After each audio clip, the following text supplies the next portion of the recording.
The last talk of the first session, and I have to apologize that after that I have to go because I have a meeting in the President's office. So just before that, I want to say we are talking about cure. As you all know, the oldest cure and probably one of the best is chicken soup, right? So there is a story on this Polish farmer who had 2 chickens. One of them got sick. So he took the healthy one and made soup out of her to give the sick one so that it gets healthy. Anyway. So the last talk is by Dr. Rino Rappuoli, who is the chief scientist and head of external R&D at GlaxoSmithKline vaccines. And it's about keeping people healthy with vaccines for the aging society.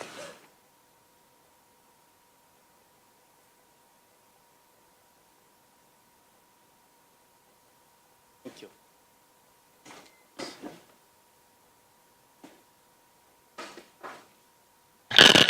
Well,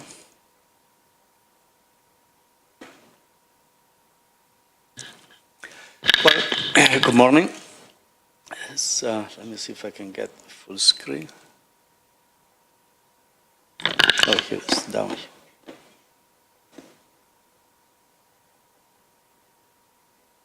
Okay.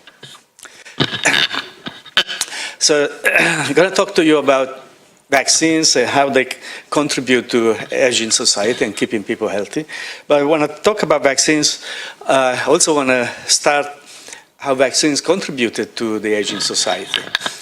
So recently, when I talk about vaccines, I start with this slide.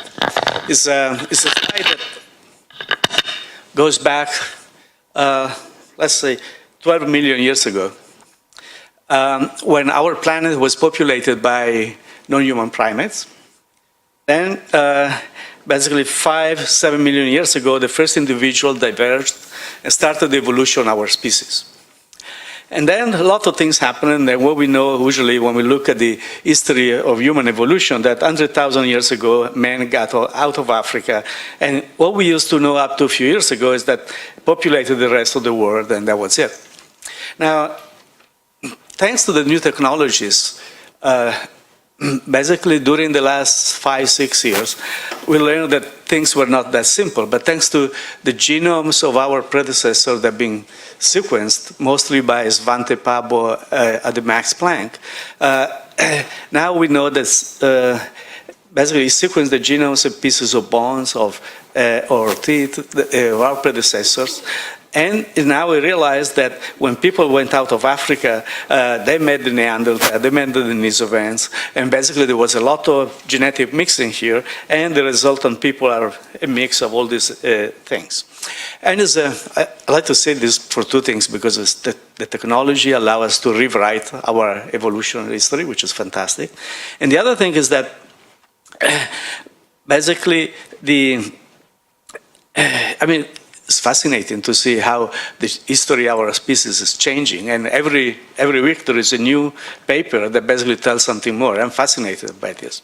But the real reason, besides the scientific excitement we talk about that, is basically this red line.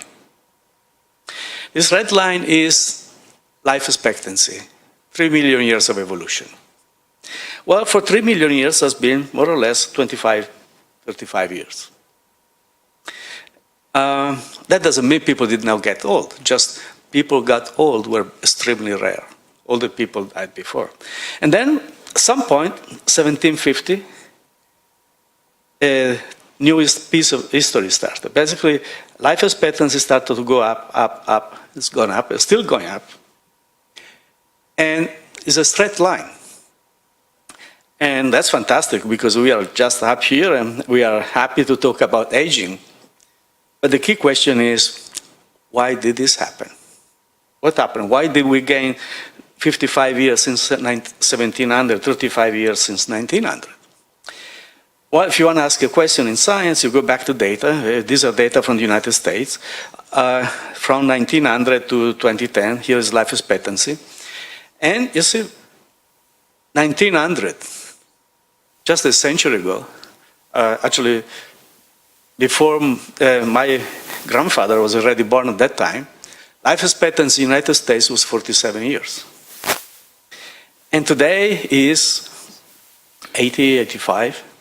And the question is, why did this happen? Well, again, if you want to know the answer, you go back to the data and you ask the question, why were people dying in 1900? And you go back to the records, and next slide you will see two colors, people dying from infectious diseases in yellow, or people dying from any other cause, and that will be red. And this is what you see. 1900, 57% of the people in the United States died from infectious diseases. And then the yellow, the infectious diseases, basically started to decrease, went down, down, down. Today it's less than 5%, still very important. Still we'll talk a lot about infectious diseases, but clearly is very important. While the infectious disease mortality went down, obviously life expectancy went up. And the other key question is, which were the infectious diseases that were killing people? Well, diphtheria. None of the young people in this room has ever seen a diphtheria case. Most of the people in the room have never seen a diphtheria case. But 1900, Germany, 50,000 people died from infectious disease. 50,000, no joking, 50. 1920, less than a century ago, United States, 15,000 people died of infectious diseases. Gone. Doesn't exist anymore. Why? Vaccine. Everybody gets vaccinated and things like that. So that's more or less how we gained 35 years life expectancy during the last century. And when I look at this, I make some considerations. And when we talk about human history, human evolution, we talk about civilization, we talk about the Egyptians, the Greeks, the Romans, Michelangelo, the planes, the engines, nuclear era, going to the moon, the digital era. But I think probably in human history, conquering infectious diseases and basically living 55 years longer than our 3 million predecessors probably is one of the most important milestones in human civilization that we ever achieved. So that's my introduction to why we live longer, and I think it's fantastic to be there, is to have a problem we are dealing today, what we do, how we make people now that we live longer, how to make sure that we also live a healthy life. So the next question is, how do we conquer these infectious diseases? Well, basically there are three things: antibiotics, vaccines, and hygiene. All three are extremely important, but they are different. Antibiotics. When we are sick, we really need antibiotics. We want to make sure they're available, they're abundant, and they work. And they work well, but they do have a problem. Once you have an antibiotic, you start to use, and a few years later, you get resistance. It's obsolete. You need a new one. And then you start to use it. So a few years later, there's resistance. You need a new one, and so on, so on. And today, we got to a point where we're running out of new antibiotics. We don't have, our science is not able to provide new antibiotics. So, I mean, we do have a problem because when we are sick, we do need antibiotics. The other things is hygiene. Hygiene is extremely important. From 1750 to 1900, we didn't have antibiotics, we didn't have vaccines, but people gained life expectancy because of increased hygiene. So hygiene is extremely important. It used to be important, it's extremely important today. The problem with hygiene is that basically you need 40, 50 years for any country basically to have an impact on life expectancy. And then we have vaccines. Vaccines have the benefit that if you introduce an effective vaccines like diphtheria, introduced 1930s, gone. I mean, next year, the disease is gone. And then you don't have resistance. We've been using vaccines for 50, 70 years, and vaccines are still continue to do well. So I'm working on vaccines. Obviously, I'm biased, but that's my introduction to vaccines and why they're important so far. The other thing I wanted to mention, although it has to do with life expectancy, is one very important thing for vaccines. Unless they're used and injected, they don't work. And that's the case of last 3 years of Venezuela. We all know Venezuela right now, the big economic crisis, the healthcare system breakdown. The last 3 years, they got 2,000 cases of diphtheria, more than 400 deaths. A disease that is so easy to vaccinate against. So we cannot relax, because if you don't vaccinate, all these diseases will come back and life expectancy will not be that long. Having said that, now that we live longer, how do we give a healthy life? Can vaccines help in that? My obviously hypothesis is that they can, and I'll try to show you some examples. Why do I say that? Well, so far in vaccines, we have been able, basically, we focused on mostly the diseases used to kill infants and children. We have done a fantastic job. We conquered all these diseases here. Life expectancy is longer. The only one we haven't conquered yet is the respiratory syncytial virus, and I'll show you that we are about to do it. So job here is fantastic. We started to do vaccinate pregnant women, and vaccines are successful, adolescents.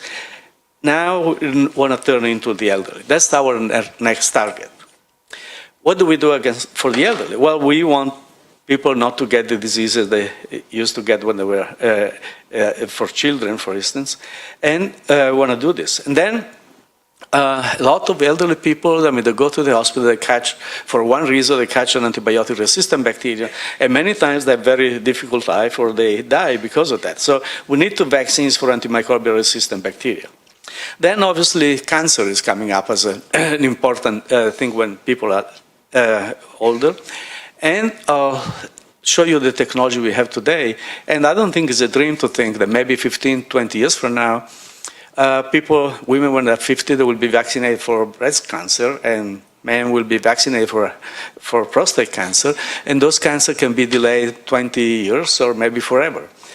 Why do I say that? Well, I say that because we are experiencing everywhere in science, but in vaccines also, a kind of incredible amount of technologies. During the last 30 years, we have seen different waves of technologies. And every wave of technology, we've been able to conquer something that was not possible before. And that was glycoconjugates. We conquered pneumococcus, Haemophilus influenza, meningococcus. Then genomics came, and we were able to do vaccines which were impossible with the previous technologies. And today there are a number of technologies that are really exploding. And I will mention only adjuvants. I will mention a little bit structured genomics. But really, I believe that during the last 30 years, basically what we've seen is that every 5-10 years we've been able to conquer diseases that we were not able to do it before, just because of new technologies. Today, I'll show you a couple of examples. We are able to do things we were not able to do 5-6 years ago. And I believe that in 10-15 years, we'll be able to do things we're not even able to dream about today. And one of these technologies is, a combination of technologies is what I call reverse vaccinology 2.0, because it incorporates a lot of things. That means today when we do vaccines, we use genomics, we use the structural biology, X-ray, cryo-electron microscopy, NMR, progress in human immunology. And we put all this information in the computer and we design new vaccines. And I'll show you two examples of vaccines that are relevant for the elderly people that have been conquered, basically, thanks to the new technology. One is respiratory syncytial virus.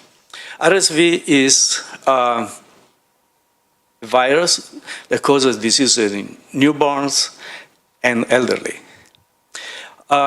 We wanted to make a vaccine against respiratory syncytial virus since 1967, since 1960s. 1967 was the first big failure. The last failure was last week. I'm sure you have seen the Novavax vaccine that failed. So consistent things for many years. And I'm here to tell you that next one is going to succeed. And you are going to ask why the other ones failed. Well, the answer is that we have no idea what we are doing. And why we did not have an idea what we're doing. I'll try to be very simple. This is a virus. On the surface of the virus, there is a protein called F protein. It's important to attack our cells. And this protein is a machine. Basically, is a protein which is folded. It's called prefusion and has this structure. When it sees our cells, basically changes like this, it inserts hydrophobic figures into our membranes and basically fuses the two things. In doing this, the prefusion protein is like this, and when it basically, after it has changed the conformation, becomes like this, which is a post-fusion. We didn't know anything about this until 7, 8 years ago. Then us and people at the NIH started to do the structure of these things, and today we have the crystal structure.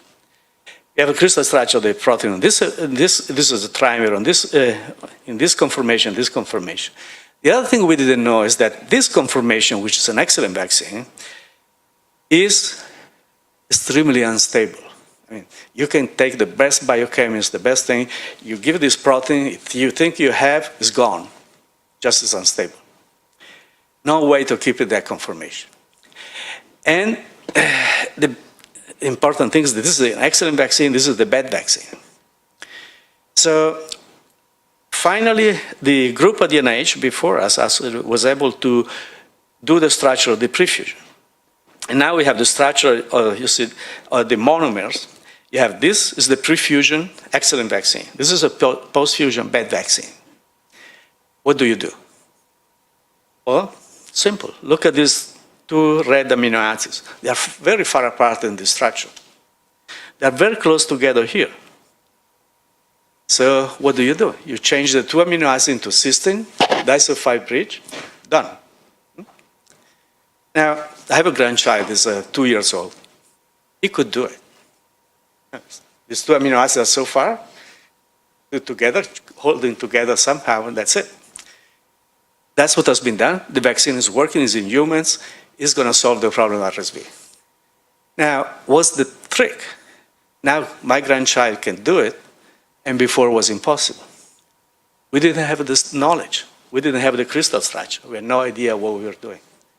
Now that we have a molecular structure of this molecule, we can actually engineer it and solve a problem which was unsolvable before. So that's the power of the new technology. So right now, we are already in phase 2 with this vaccine, both for maternal immunization and for elderly. And if things go well, next year we'll start with phase 3. So that's how new technology can solve problems that were impossible before. The other thing I wanted to talk about, that's another example, is adjuvants. Adjuvants have always been used for vaccines, but the first adjuvant was used in the 1920s. Then it was a century where no other adjuvants were introduced. And then we introduced the next one in 1997, and today there are many others that are being introduced. Today I'll talk about the one being developed at GSK, which is called AS01. Why I think this is important? Because it makes huge difference. AS01 is made by three things. The delivery system is a liposome, and we insert into the liposome one molecule, which is the LPS or MPL extracted from Salmonella. And this is an agonist of TLR4 for the immunologist. And then we also put saponin QS21, which is extracted from a tree from Chile. And this is the adjuvant that we make. This adjuvant has an incredible property, which is, we don't know exactly how it works, but we know that if we take the liposome with MPL, we don't see very much of, for instance, an signal of interferon gamma. If we take the QS21, we don't see very much. When we mix the QS21 and the MPL, we see interferon gamma, a peak of interferon gamma, which is produced mostly by the NK cells. That's more or less what we know, but we know there is a synergy between these two immunological signals, and the synergy makes the difference. How do we use this adjuvant? Well, during the last 4 years, there have been three things which were impossible before that have been reported thanks to this adjuvant. One was the first vaccine against malaria. Before we used this adjuvant, the same vaccine had been used, many adjuvants, all failure, zero efficacy. With this vaccine, we got efficacy between 30 and 50%. I'll talk a little bit more about the next one, a vaccine for zoster, shingles, 97% effective. Never seen that before. I will go back to that. And very recently, we reported tuberculosis vaccine with this adjuvant, which has been 54 to 84% efficacious, just reported a few months ago in the New England Journal of Medicine. The only difference between the vaccines that failed before and these ones is this adjuvant. So we are planning to use this adjuvant not only for RSV, for the elderly, but also to develop more vaccines against bacteria which are resistant to antibiotics. And very recently, actually in December, it was a special supplement PNAS that I edited, basically that calls for developing more vaccines for antibiotic-resistant bacteria. And then I want to finish just talking a little bit about the zoster vaccine. Zoster is a disease, shingles, and it's very, very painful. More or less, if people age, everybody more or less is very high probability to get it. And it's really age dependent. Starts above 50 and then goes up with age. There was a vaccine developed like 15, 20 years ago, was a live attenuated vaccine. And this vaccine, like most of vaccines for the elderly, had a problem. And the problem was that when it was very effective in the 50s, when you got the people in the 60s was like 60s, 70% effective. In the people in the 70s was 40% effective, and the vaccine effect did not last long. So we had a vaccine, it was okay, but was not really good in the age where it was needed and didn't last long. And then we used this vaccine, this new vaccine, which was made by a viral protein together with this adjuvant. And we got this incredible efficacy, 97% efficacy in people above 50. Never seen, I've been vaccines for almost 40 years and never seen this efficacy in any vaccine, 97%. Now, that would be already interesting, but as I said, so far, most vaccines, they work in infants, they work in adults. When you go, the people that are 60, they still work, but when you go 70, they go down. When you go 80, they go down. When you go 90, they don't work anymore. This vaccine worked 90% effective in 90 years old people. So is that a great news? It's a great news for zoster, but it's even a greater news for the field, because we know that now we have an adjuvant. We can go and talk to the immune system of the elderly people and develop vaccines because they respond to that. So that's my story and why I believe we can really contribute to the, to keep people healthy even when when we age, and I think it's a fantastic story. So I think, my conclusion is that basically we've been aging, we have the problem of longevity because we have been conquering infectious diseases, and I think vaccines will contribute basically to the quality of life of the aging society. Thank you. So thank you very much, and just a few questions before coffee, and I hope you take the time in coffee to discuss with all the lectures, and I promise to make this room warmer. I know it's cold. They told me they will make it, but we couldn't interfere because of, all the lack of time. So questions, please. Yes.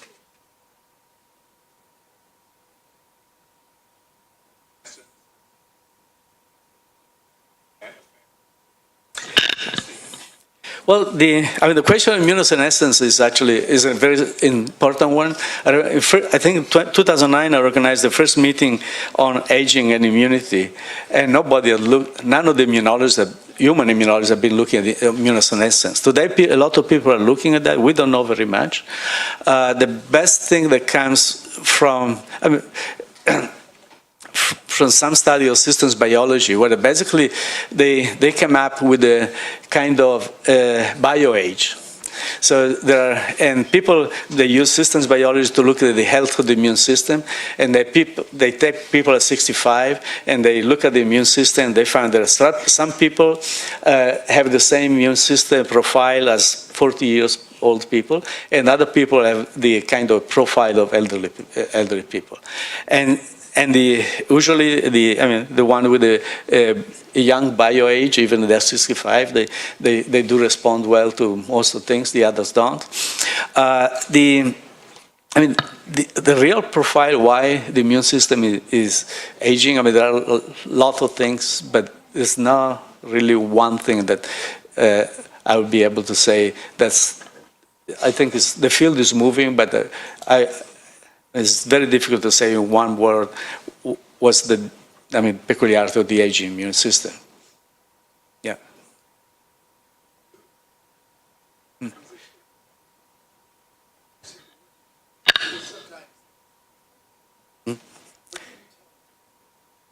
Well, so the flu is one of the things that obviously we would like to have for the elderly people and also for the young people. Today, we are still doing vaccines the same way we used to do in 1970s. Actually, the technology, since we produce them in eggs, is of 1930s. So basically, that's where we stand. There are some new vaccines that have been developed. Actually, we licensed in the US, made in cell culture instead of eggs. It's already a step in the right direction. We licensed, when I was in Novartis, I licensed the vaccine in the US and in Europe containing one of these adjuvants, and this improves a little bit. But these are incremental things. They are not really making the difference. And today, the NIH has launched this big program from universal vaccines. Now, developing a vaccine that will cover against any flu, any pandemic, seasonal, I think is still a dream. We are not there as a scientist. On the other hand, we are working on vaccines that will direct immunity against the conserved part of the influenza virus that is called the stem. They are in clinical trials. So I think there is a big effort really to change the paradigm. And there are trials, there are some trials from biotechs in this country, I believe. They should be coming out soon, which are basically, next year, yeah? And basically, there is really a big scientific effort to try to solve the problem of flu. I don't have the solution yet. I don't think universal vaccine that's going to cover all the strains is within the next 10 years. But something that is much better than what we have, I think, is feasible and will come in the next 5-6 years, I believe. Yes.